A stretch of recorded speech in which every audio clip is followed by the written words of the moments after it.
The following was recorded by Martha Creek. For more information, please visit marthacreek.com. Martha's mission is to serve those who serve.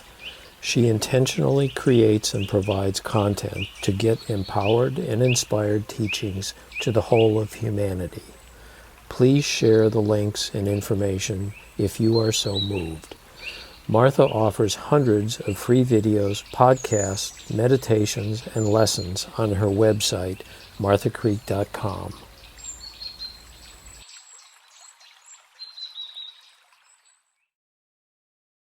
So let me start by saying people call me mentor and they call me tormentor. So I think what Janet's referring to are probably some of their quotes that says that we take some of these things that are challenging, and I'm a facilitator and have been for years, and I'm on my own path. So I believe I am an equal. I am one with humanity. So what makes me a facilitator is the role that I take sometimes, but I'm also willing, and through my own work and my own deep inner work, that is the role that I am here to serve humanity from that role. And I'm here to serve those who serve. So that is my calling. That is my ministry. That is my profession. That is my vocation and my advocation. So I'm delighted and privileged and blessed to be here serving with you all today. And I take a deep, deep bow to you, each and every one of you, because I know in certainty that you also are about your own soul's progression, your own conscious evolution. And these teachings are the underpinning of that for us. And I encourage you then to stay with it, whatever's working for you, whatever your practices are, just to dial them up a notch, keep trying new things, and to discover in certainty your own infinity, our own infinite potential. And I was interviewing some folks this week that are leaders in New Thought to get this certain award that'll be announced later this year. And one of the men said that our realizations without application is hallucination. So we can tout unity principles. We can quote Charles and Myrtle Fillmore or the Course in Miracles or Eckhart Tolle or any other mystics, and it will get us nowhere. So until those teachings, till our teachings, till these principles are applied, embodied, lived out, till we become a living sanctuary. And it's not a destination that we may during a meditation think, whoa, this is as good as it gets. But then we open our eyes and somebody crosses us, or somebody gives us the look, or someone gives us a tone of voice that we don't prefer, or traffic doesn't flow, or the tire's flat. Oh, ain't it awful? Ain't it awful? Oh, why me? Why me? The mess of it all, the mess of it all. And then this is what we're up against. The presence of this, the power of this, the oldest paradigm in history. So what'd you say? 4.5 million years ago, we were a ball of fire. It's like we're just a hair above it in some cases. We're just a hair above that dinosaur or that snake or that reptile when we live out of this reptilian brain, so that when we get offended, we get triggered, we get upset, we don't get our way, thwarted wanting, we're very quick to react like an animal.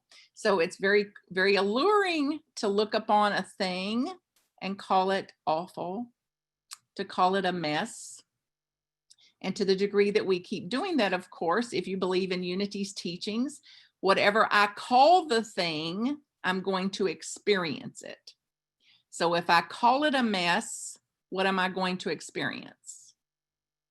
If I call it awful, if I name it awful, if I name it a problem, what am I going to experience? So then somehow, as we emotionally mature, as we consciously evolve and get more capacity to live from a spiritual maturity, we cannot have a spiritual maturity without an emotional maturity, an ability then to circuit break this, to circumvent the pattern, to have a knee-jerk instinctual reaction of the reptile, and to be able to get above the line, to stay above the line, to say, there's a message here. There's another option for me.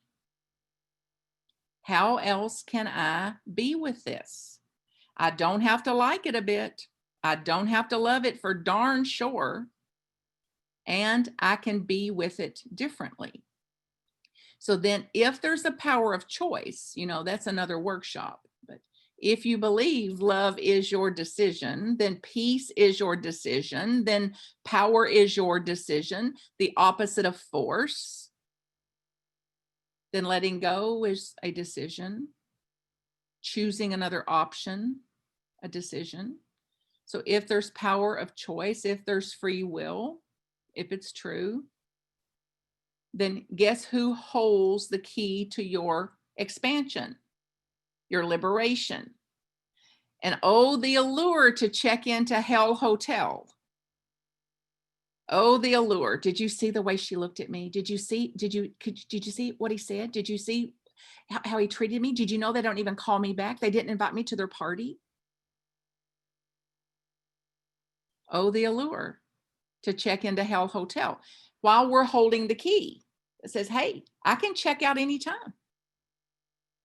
I can leave the mess anytime. I can make a trial triumphant. I can make a mess a message for me, a mess an invitation that says, come on out, girl. Come on out. You've checked in again. Get on out of there. There's another option for you. And then many, many ways to be about this. And as I prepared today, I thought there's a big difference between looking at the mess and the messages, the message of the mess, and keeping a turnaround of a mind that would call awful, awful, awful. And even when I cannot call it awesome, awful, I may not can say awesome, but if I simply stop calling it awful, I'm going to have less stress. I'm going to quit creating and recreating my experience of awfulness. And some of you that studied with me have heard me speak, likely heard this because I use it quite a bit, that, at the end of Martha Creek's life, imagine you're at the end of life and here lies Martha Creek. Here's the grave of Martha Creek. What's it going to say on the tombstone? Here lies Martha Creek. She had issues. Here lies Martha Creek. She could complain. Here lies Martha Creek. She was a mess. Here lies Martha Creek. She had dramas. And just notice what happens to your spirit, even as you hear that. We're just imagining. And what happens to your spirit? What happens to your vitality? So it's like, okay, if we're writing our epitaph today, then let's write what we want to be on there. Here lies Martha Creek. She had issues. Or here lies Martha Creek. She had ideas. She had insight, intuition. Here lies Martha Creek. She had dramas. It's like, here lies Martha Creek. She had determination. She had devotion. She had dreams. Here lies Martha Creek. She was a mess. It's like, she was a messenger. She was a miracle maker. She took the mess and made a message out of it. She had trials. It's like, of course, we're human. There'll be trials. Trials are included. Have you noticed? Nobody free of trials, particularly now. And how to be triumphant, even in that, to overcome that. And to not fall asleep to or get unaware of knowing the difference between a problem per se and an inconvenience. Just if you take one thing from the talk today, to discern the difference and get a different framework around what I call a problem and what I could upgrade to an inconvenience. And there's a quote from Robert Fulghum. Y'all, some of you may know it. He wrote also, if I'm not mistaken, everything I know, I learned in kindergarten. And this quote says this: one of life's best coping mechanism is to know the difference between an inconvenience and a problem. If you break your neck, if you have nothing to eat, if your house is on fire, then you've got a problem. That requires some action. It would require some support, some help. Everything else is an inconvenience. Life is inconvenient. See if you can even say that out loud. Dare to say it. Life is inconvenient at times. Life includes inconvenience. Life is lumpy. We live in the messy middle of this call, this impulse for evolution to transcend, to transform. And then we got humans to deal with, and emotions and frustrations and letdowns and losses and griefs. Life is lumpy. There's a messy middle in life. And we're called as leaders, we're called as agents of change to create a world that works for all, to create the world we want to see, to be agents even in that messy middle. So back to the quote. Life is lumpy. A lump in the oatmeal, a lump in the throat, and a lump in the breast are not the same kind of lump. We need to learn the difference. I need to learn the difference. So then, what if we could bear inconvenience with a little less angst, a little less torture, a little less frustration, a little less anger? Because until we grow ourselves up for this, to accept life on its terms, life as it is, life as it occurs, then we're perpetuating in the world the very thing we claim we don't want in the world. More angst, more stress, more violence, more gaps. So it's a noble endeavor to know the difference and to choose how I'm going to be with this and what meaning I'm going to make this have, what label that I'm going to put on it. And then not to fall asleep, to stay awake to just how well things go. Like, yes, there's boogers here and there, but for the most part, things are going quite well.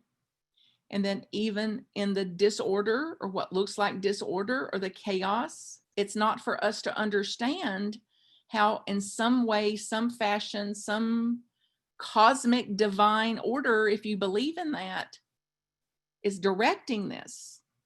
That there is a director of the universe, and it's not me, it's not you. Darn. If it was up to you, if it was up to me, we wouldn't have suffering. No sane person wants suffering. And is there suffering? Sometimes suffering is included. So then it's a question then of how can I be with it differently? So how to grow myself up so that I can bear some inconvenience, not to be so taken down when something happens.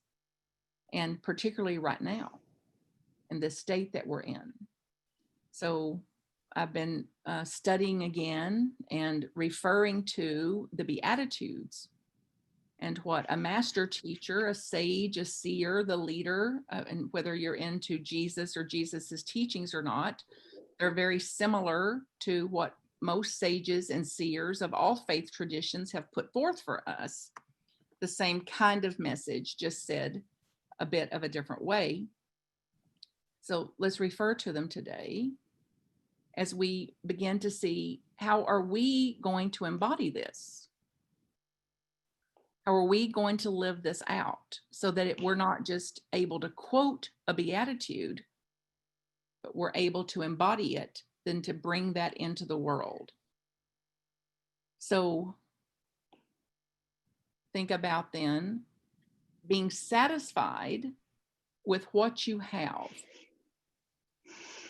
and the pressure, the stress of the insatiable wanting, and instead to shift out of that to say, for right now, for this practice, I'm going to focus on what I have. I'm going to give thanks for what I have. I'm going to be active in that. Satisfied with what I have. And then sharing from what I have. Sharing from the overflow of what I have. So the opposite of seeking, the opposite of wanting, the opposite of needing. And to get a sense of what that would do for your spirit. To drop some of the insatiable wanting. And to land on, I have plenty. The reality of that. Even in the inconvenience, it's a little bitty speck of a moment of my whole life.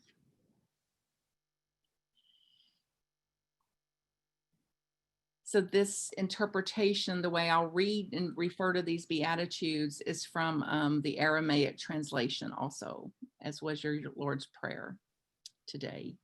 And this is by a writer and a scholar named Neil Douglas Klotz, Klotz, Neil Douglas Klotz, and an Aramaic translation of this. Blessed are those who are united to love, united with love, united with source. Those who not only seek, but find. Those who connect with presence, live in presence, meditate, pray. Blessed are those. And blessed are those who do that, because then we're going to be in the world differently as a result of living in the connected to that love, attuned to that love, connected to that source. Blessed are those who draw strength and power from the universe, not from substance, not from outside sources, not from people. Blessed are those who know the power they have is within them, not without them, not from without them. Blessed are those who receive the manna, that receive the nurturing, the spiritual food, the spiritual insight, the spiritual readings. Blessed are those who receive that, who contemplate, who reflect. For we change. We change from those insights. We change from that contemplation, from that spiritual practice, contemplation of reflection. Blessed are those who offer mercy. Blessed are those who offer mercy, who are quick to offer mercy to others, for they will receive mercy. Blessed are those who offer grace quickly, to be the first, and please offer grace to yourself quickly. And to the degree that you can, then you're more apt to offer grace to others. Aligned with grace, filled with grace. Blessed are those who have presence, providence, that live in connection, live aware of being breathed, live aware of something outside of ourselves, greater than ourselves. Blessed are those who renew themselves, who go to spiritual community, who have conversations, dialogue. Blessed are those who renew, who take Sabbath, who rest.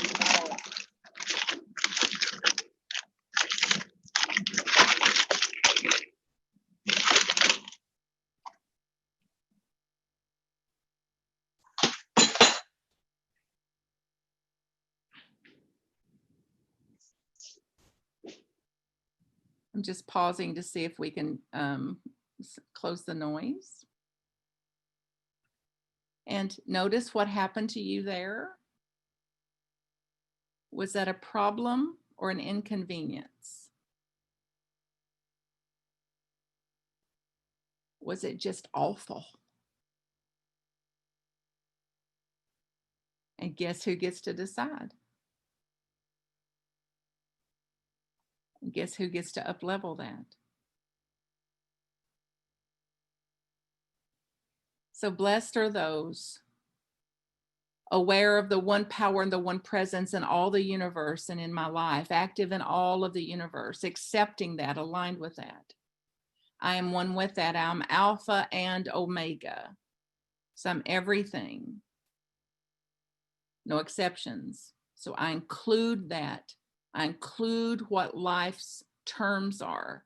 I include things that I don't like. I include not getting my way. I include the nature of the unfolding. I include the nature of the human being and human beings doing what human beings have been doing since creation. Don't have to like it a bit, don't have to love it, and it's included. And my emotional and spiritual maturity requires me to accept what I cannot change, to allow for life's unfolding on its own terms, not according to mine. So satisfied, alive, grateful for what I have, sharing the good that we have with others, avoiding, turning away from the notion, the reactivity, the instinctual knee-jerk of the mind to call something a problem, to call it a mess, to call it a trial of being tried. It's like, I'm going to get a reframe around this. I'm going to consciously choose to see this different. So I renew my mind, I renew my thinking, I renew my framework, and I create a different life experience. So in unity, the principles as God is, I am. I think that way. I pray that way. I live that way.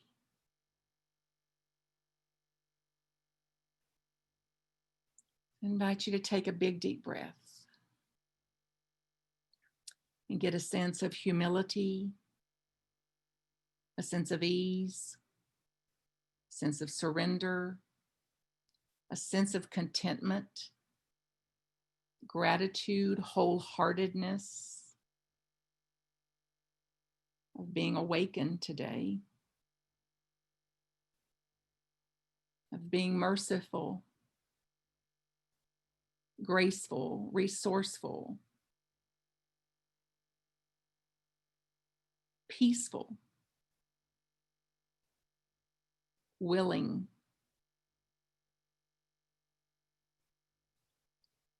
and to say these words silently or aloud. I know who I am.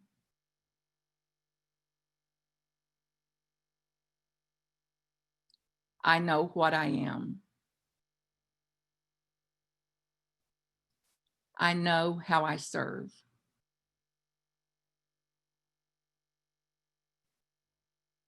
I am here. I am here. I am here.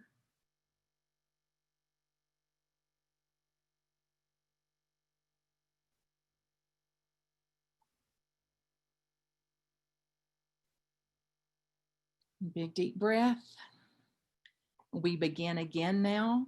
We begin again with new eyes, new sight. We begin again open at the top with our crown open, grounded, creative, as light, as love, as being love, speaking the truth, knowing the truth, bringing the truth out. God is. We are one. Then we change what we can. Highly, highly energized, vital, infinitely sourced, impulsed,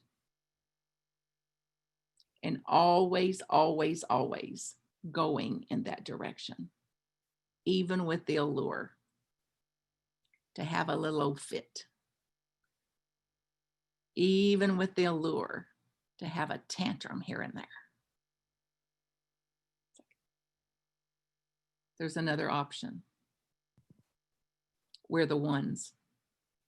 So we devote our own soul's progression, this conscious awakening, this conscious evolution today for that and for the soul of humanity, for the whole of humanity. And we begin again now on purpose and with intention. And so it is. Amen.